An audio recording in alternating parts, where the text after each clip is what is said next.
എവിടെ ഇരിക്കണം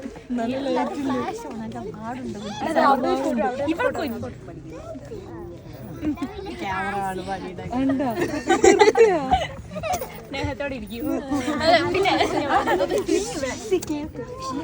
നീ എന്നെ അടിച്ച് കൊല്ലാതെ പിച്ചുവാ.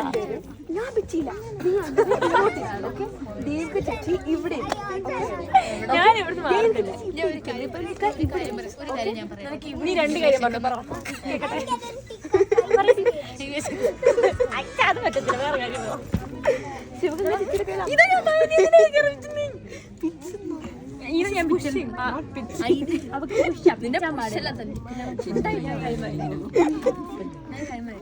ഒന്നും പറയണ്ട. നേരെ തീരുമാനമാക്കും. ആരും